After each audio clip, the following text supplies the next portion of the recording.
Hey folks, so okay, this is going to be fun. The BAFTA Games Awards entrance to be tested on BFI diversity standards. What does this mean? Well, BAFTA is the British Academy of Film Arts and Television Arts, and it's an award given to people in film, in TV, people working on it, behind the scenes, etc., anything related to film and TV. So now they're jumping into video games, and they're going to start giving an award out to the diversity that is showcased in the video game world. Not just the video game world, but also the people who make video games, of course, as well. And they have this standard, this four-part standard of what it means to be a BAFTA nominee or a BAFTA recipient if you get this far in their awards and their criteria. So the first one is in-game representation for themes and narrative. So basically the story. They're looking at all the elements of a story. So the lead characters of a story is A1. So the lead characters must be from an underrepresented group. So if you're playing Mass Effect and you're thinking, okay, I'm going to play Commander Shepard, well, guess what? You can't play a human, you can't play Asari, you can't play a Turian, you have to be a Volus. That's how it works, guys. Commander Shepard's now a Volus.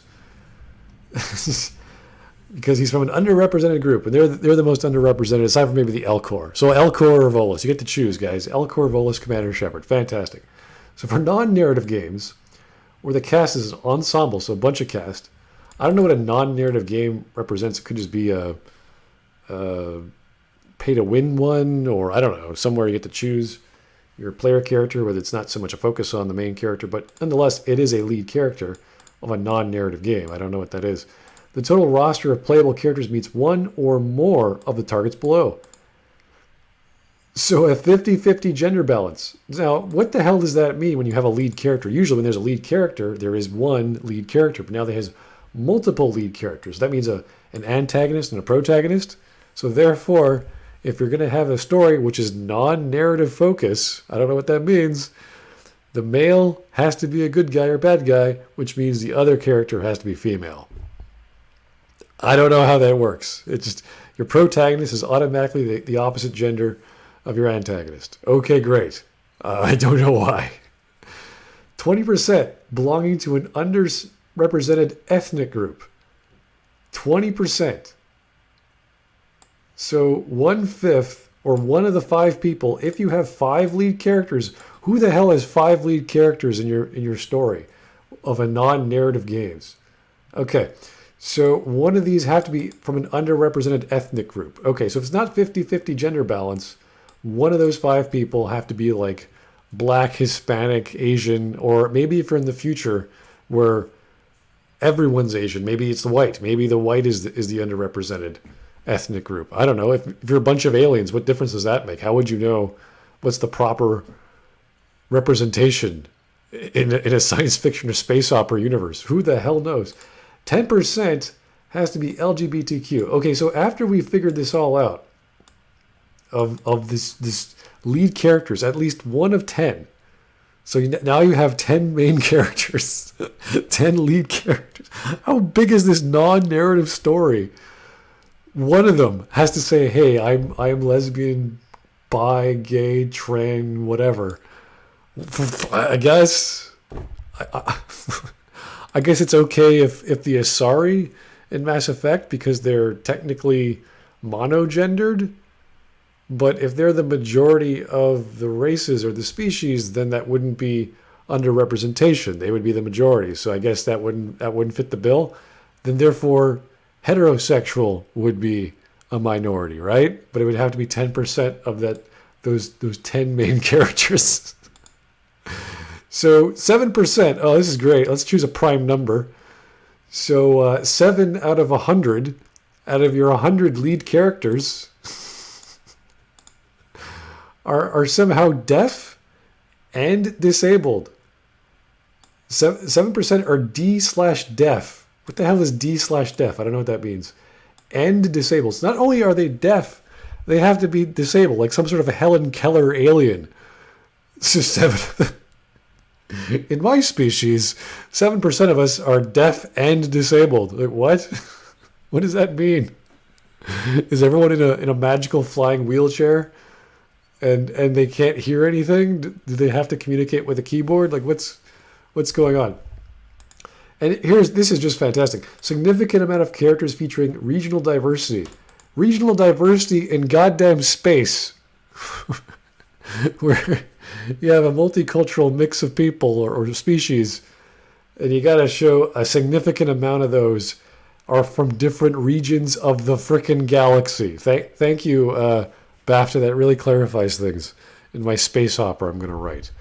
And a significant amount of also these characters are from a lower socioeconomic background. So essentially you have to show the seedy underbelly of the poor or the middle class on a space station, on a planet, in space. I don't know. Maybe there's some giant sea whales or space whales, and they have the big 80% of them are all rich.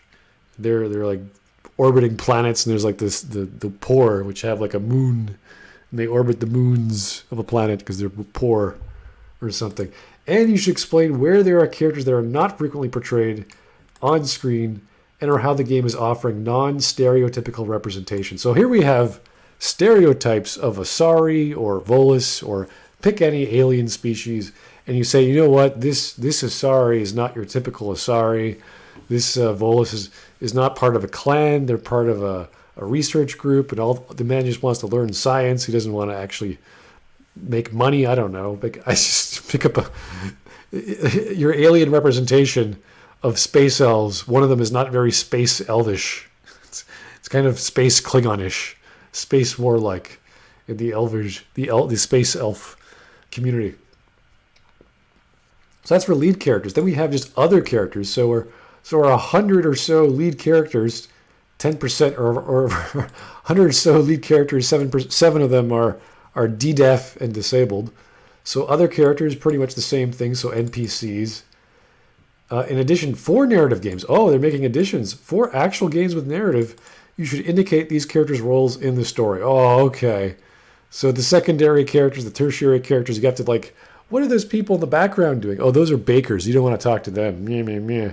They're just, they're just blue shirt workers or blue collar workers or brown shirt workers. They do all the manual labor. Okay, that's nice. A3, main storyline. The main storyline's themes or narratives, okay, all 3 of these things, of the video game is about underrepresented groups. Why should the main storyline be about underrepresented groups? How about saving the world? How about a revenge plot? How about a romance story? How about saving the galaxy or going on a quest to discover myself? Why does it have to be about underrepresentation? What the hell are you talking about? Why can't I write my own story? The game should demonstrate diversity across the majority of the playtime in order to meet A3, not just a single section or element. Oh, so 51% of the actual game you play has to be about diversity in the game world you've created. So if you made a bunch of blue blobs, and they're in the majority, the green blobs that are in the minority, yeah, those have to be in the game 51% of the time. You can't have your story, even though it's majority of the community, be in 51% of the game time. So no blue blobs for you. You have to have your green blob minority in your blob community, okay? That's just how it works. Other storylines. So now there's subplots and side stories with side characters. There are other elements of the video game storyline, subject matter or in-game character backstory. So flashbacks. Guys, every time you do a flashback, you have to show Black or Hispanic or Asian communities in I don't know, future Earth. Location, the setting is wholly or partially in an underrepresented region or community. Yeah, okay, seedy underbelly, fine. You should explain where there are settings, communities that are not frequently portrayed on screen. Okay, so Omega in Mass Effect or something like that. There's the dark side of space stations in the galaxy.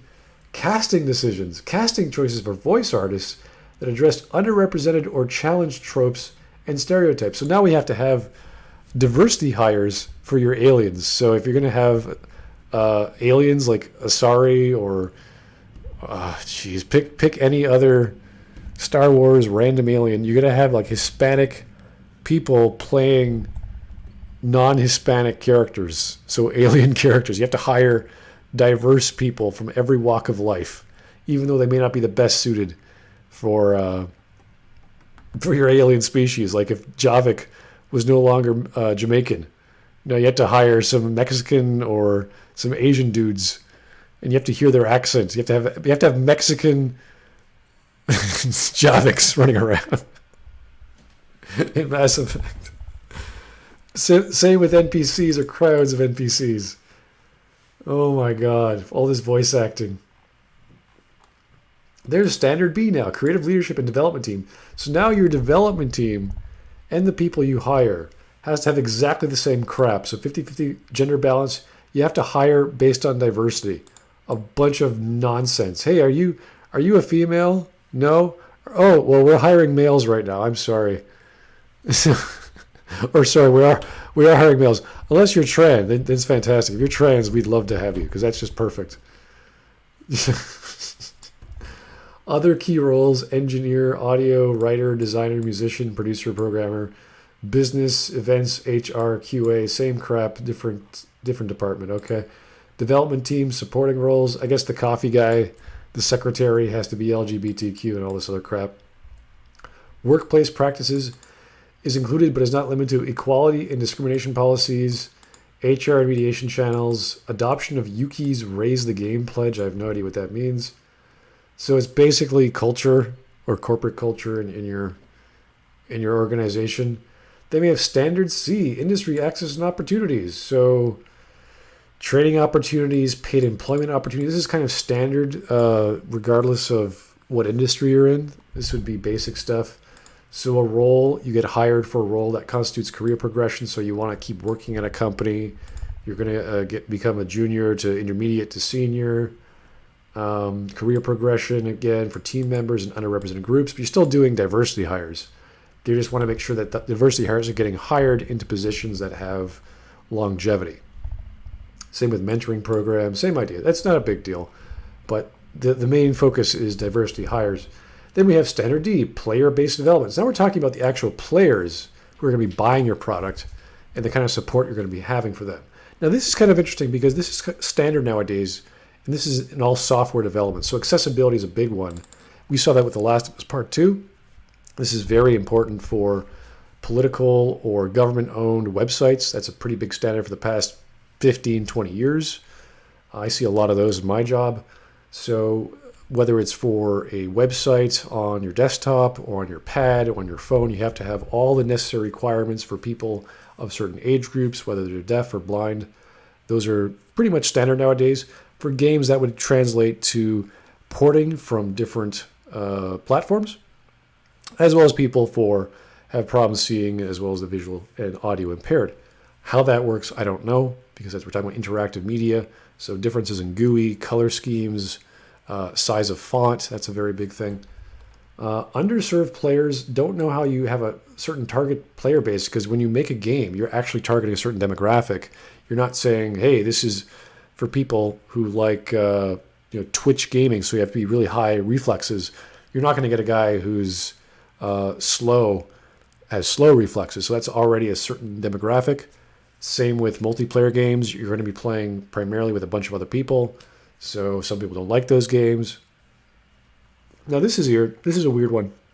Online communities. Nothing says a developer has to make an online community for your game. You don't need to have a forum. You don't need to have a community hub.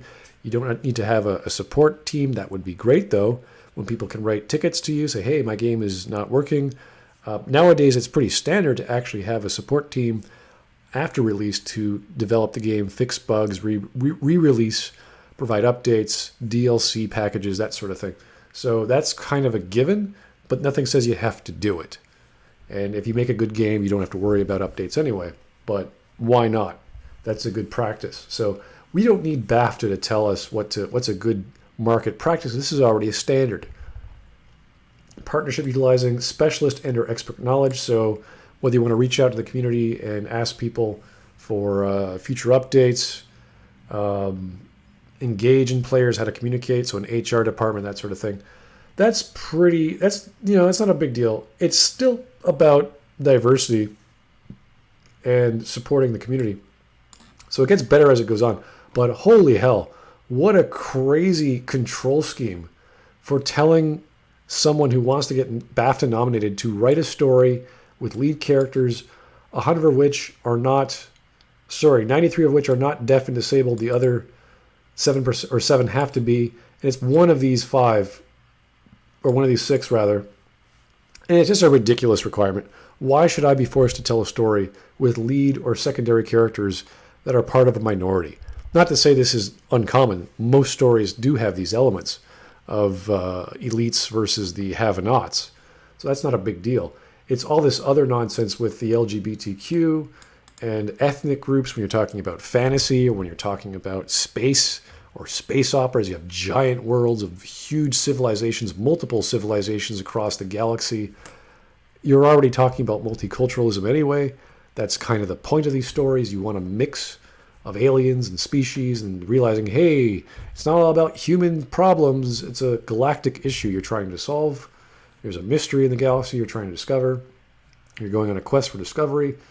Then we're talking about the teams themselves. Like, this is just nuts. This is ridiculous crap. And no one in their right mind would ever want to write a narrative under these standards. You could. It's not impossible, but we're talking about creative standards, then team or project management standards. Then you're talking about industry and hiring standards. A 50% workforce of males and females and or LGBTQs. This is silly. And then you're talking about your players, how you deal with your players and support for them. Crazy stuff. I don't think this is going to take off. I'm sure some of these are already being practiced, just not in this capacity, nor is this really important. And why would you even bother limiting yourself to this level of scrutiny just to be nominated for a BAFTA? Like, who cares? Make a good game, guys. Make good art. Tell a good story. Make good gameplay. Help out your player base. Know your demographic. That's what you need to do whenever you're building good art or good stories. So I thought that was crazy. Thanks to the person who gave this to me on Discord. I do appreciate these weird, crazy stories now and again. But holy hell, hope everyone had a good time reading this with me. Have yourself a good day.